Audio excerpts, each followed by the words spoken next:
હાલો mother બ્લોકમાં છોકરાઓ બા તરફથી બધાને આશીર્વાદ, મધર બ્લોક તરફથી બધાને આશીર્વાદ. હું ઓરો બનાવું છું. જો આ ઓરો મેં બાફીને કમ્પ્લીટ રાખ્યો. બહુ લાંબો વિડીયો હોય ને તો જોવો નથી કોઈને ગમતો, મને ન ગમે. તો જો આ ઓરો તૈયાર રાખ્યો છે બાફીને.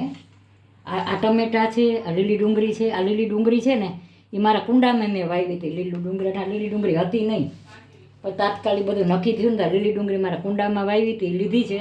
આ લાલ લીલું મરચું છે ને આ કોથ મરચાં ટમેટા છે. આ વઘાર જો આવી જાય ને એટલે હમણાં વઘારી નાખું. અને હું ઓરો બનાવું છું આજે હાઈ ક્લાસ. હવે શિયાળો જવાની તૈયારીમાં છે તો ઓરો બનાવીને જમી લેવાનો એકવાર, પછી સિઝન વહી જાય ને.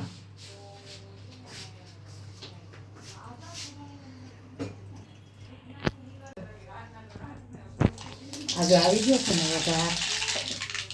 આ રાઈ આવી ગઈ. હવે એમાં હું હમણાં લસણ નાખીશ વઘારમાં. જ્યાં હિંગ નાખી, આ હિંગ નાખી, આ લસણ.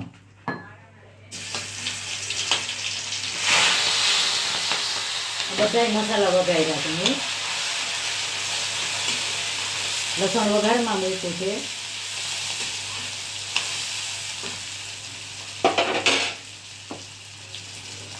જો સરસ આનો વઘાર એવો ખાઈને આવ્યો છે ને એટલા. હવે એની અંદર નાખી દઈશ આ.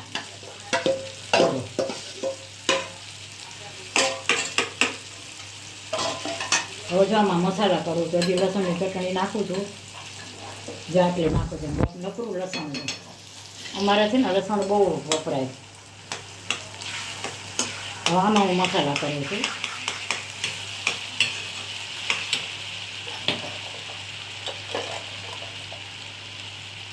જ્યાં મીઠું નાખ્યું,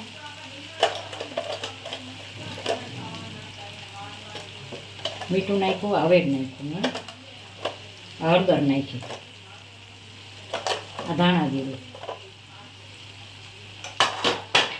હાલો હવે હું આ છે ને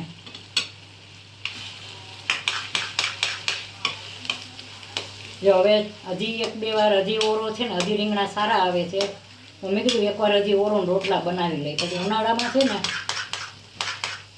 ઉનાળામાં ઓરો રોટલા ન મજા આવે. જોકે મારા ગામડામાં તો ઉનાળામાં રોટલા હોય જ, દરરોજ રોટલા જ હોય. જો આ સરસ બહુ બહેનો છે. હું હમણાં આમની હારે રોટલા બનાવીશ, બતાવીશ હમણાં. મારે લગ્ન થઈને આવી ને ગામડેથી હું સિટીમાં, મારા મેરેજ છે ને સિટીમાં આવી. તો મને છે ને અહીંયા બધા રોટલા ન ખાય અને મને ગામડાની રીત, મને રોટલાની ટેવ. મને છે ને રોટલો જોઈ. તો નવું હતું તો મને બહુ નકરી રોટલી ન ભાવે, મને રોટલા જોઈ હારવાર. મારા મમ્મીના ઘરે રોટલા બને અને રોટલી બેય બનાવે. અને મને રોટલાની ટેવ. તો થોડાક દી મને ન, પછી અહીંયા હું ધીમે ધીમે આ બધા રોટલા હું મીંડીને બનાવવા મને આવડતા. તો બધા આ લોકોને પછી મારા હસબન્ડને બધાને રોટલાની ટેવ પડી ગઈ.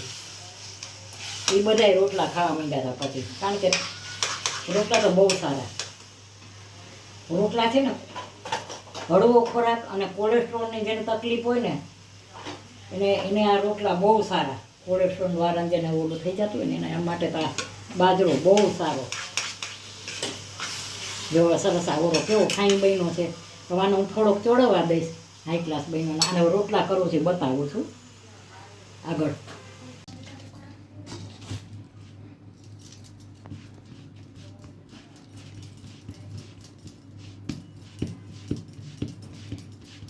હું આ રોટલા બનાવું છું. ઓરો બની ગયો છે અને રોટલા બનાવું છું.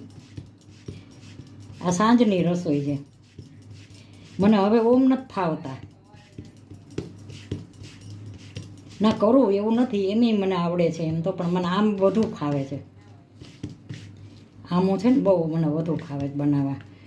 થાય છે બહુ સરસ, ઓના જેવા જ થાય. પછી શું છે, જો હવે આ છે ને આ ઓરો થઈ ગયો છે. આ ઓરો થઈ ગયો છે સરસ, બહુ તેલ. આ ઓરો બની ગયો છે. અને બીજો ઓરો મેં છે ને આ કાઢી લીધો છે. આમાં સાકર નથી નાખી, સાકર વગરનો અને ઓલો બે. અને આ જો અહીંયા હવે આમે અમારા ગામડાની રીત છે. આ કૂતરાના ચાનકા હું મૂકું. અમારા ગામડાની રીત છે આ. જો આ રોટલો બની ગયો, હું આ નાખું છું.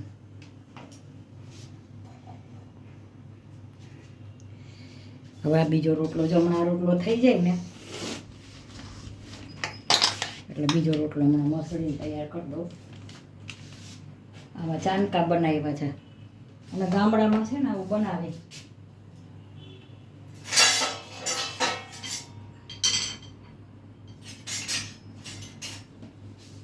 કા 5 ચાનકા હોય ને કા, પણ જો આ થાબડીઓ છે ને તો એ તમે જોજો ફૂલી ફૂલીને દડા થશે.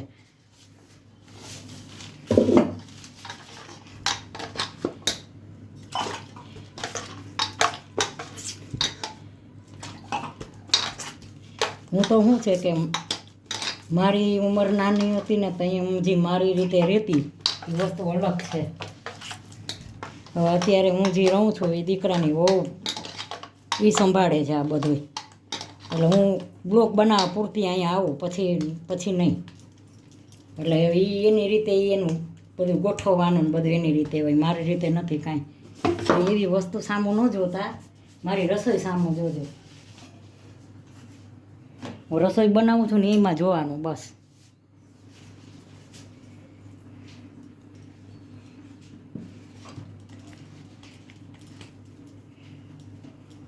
કારણ કે રીત ભાત રીણી કીણી મારી અલગ હતી સાવ. હું બહુ વ્યવસ્થિત રહી છું, ભલે ગામડાની હતી મારી લાઈફ બહુ વ્યવસ્થિત હતી.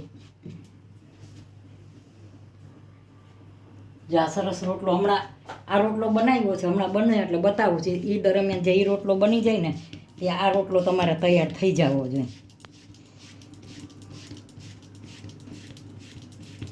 જો હવે આ છે ને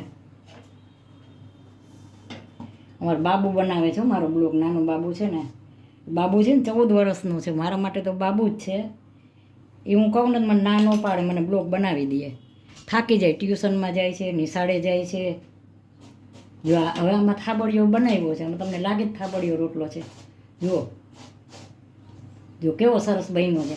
તમે એમ કહેશો કે બા થાબડીઓ બનાવ્યો, પણ રોટલો બહુ સરસ બનાવ્યો છે. જો છે ને આમાં કોઈ એમ કે થાબડીઓ અમારે આવા રોટલા જોઈએ. હવે આમાં થાબડીમાં એક લઠો આમ ક્યાંય જાડો મોટો કાંઈ નહીં, કે વચ્ચે જાડો કાંઈ નહીં. હવે બધા રોટલા હું આવા બનાવીશ. હલો છોકરા, મધર્સ બ્લોકમાં બા તરફથી બધાને આશીર્વાદ. જો મેં સાંજની રસોઈ બનાવી છે અત્યારે, અને આ રસોઈમાં જો આ ઓરો બનાવ્યો છે, આ ઓરો કર્યો છે. અને આ સોમનાથ દાદાની પ્રસાદી છે. મહાશિવરાત્રિ છે, સોમનાથ દાદાની પ્રસાદી છે. અને આ રોટલા છે અને આ ભાત વઘાર્યા છે. મેં નથી બતાવ્યા, બહુ સમય વયો જાય છે પછી. એટલે ઓરો અને રોટલા મેં બનાવ્યા છે, બતાવ્યા. ભાત વઘારેલા છે, સોમનાથ દાદાની પ્રસાદી છે. અને આ છાશ છે. અને આજે હું પાછા મરચાં બનાવવાની છું. આ રાઈમાં આ હળદર મીઠું ને લીંબુમાં રાખ્યા છે મેં. આ બોરો વઘાર્યો છે. એટલે હવે હું આ બનાવીશ. હવે અમારા 5મી 6ઠી વાર મરચાં બને છે હવે રાઈવાળા. અત્યારે જો હું પાછા અત્યારે બનાવીશ. વઘાર કરી રાખ્યો છે અને હળદર મીઠાવાળા કર્યા. અને અમારો ઓરો અને રોટલા દેશી જમવાનું છે. તો મારી આ રસોઈ કેવી લાગી, સારી લાગી એટલે લાઈક કરજો, શેર કરજો, કોમેન્ટ કરજો, સબસ્ક્રાઈબ કરવાનું ભૂલતા નહીં બાને. અને સબસ્ક્રાઈબ જરૂર કરજો ને જમવા આલો. અને મારે આ ઓરો રોટલા સારા લાગ્યા હોય તો સબસ્ક્રાઈબ જરૂર કરજો. બાય બચ્ચો. હાલો છોકરાઓ, મધર્સ બ્લોકમાં બા તરફથી બધા મારા સબસ્ક્રાઈબરને બધાને મારા તરફથી બધાને યાદી મારા મધર્સ બ્લોક તરફથી. અને મેં બ્લોગે બનાવ્યો છે ને આજે રીલે બનાવી છે, તો રીલ જોજો. બાય.